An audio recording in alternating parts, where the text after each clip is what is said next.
ఆలంపూర్ జోగులాంబ అమ్మవారిని MP DKR దర్శించుకున్నారు. శ్రీ జోగులాంబ బాలబ్రహ్మేశ్వర స్వామి వారికి ప్రత్యేక పూజలు నిర్వహించారు.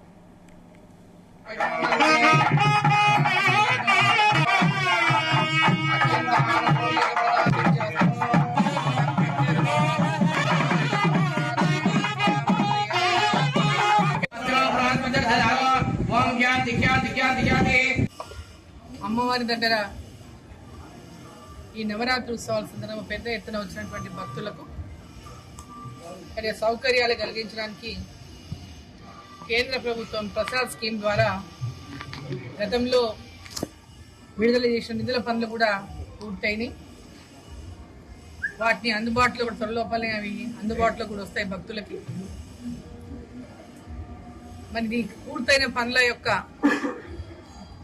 యూసీని కనుక ప్రభుత్వం పంపిస్తే మిగతా డబ్బులు కూడా మిగతా టోటల్ ప్రసాద్ స్కీమ్ లో 72 కోట్ల రూపాయలు మనకు శాంక్షన్ అయినాయి.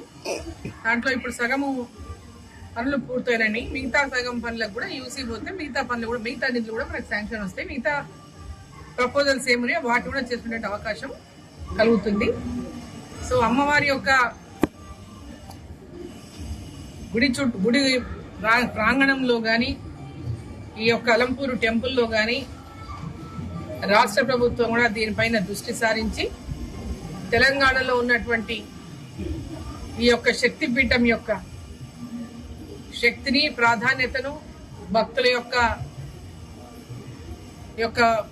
యొక్క ఆసక్తిని ఆకాంక్షను వాళ్ళ యొక్క వసతుల విషయంలో కూడా రాష్ట్ర ప్రభుత్వం కూడా దృష్టి సారించాలని చెప్పి సందర్భంగా నేను కోరుతా ఉన్నా.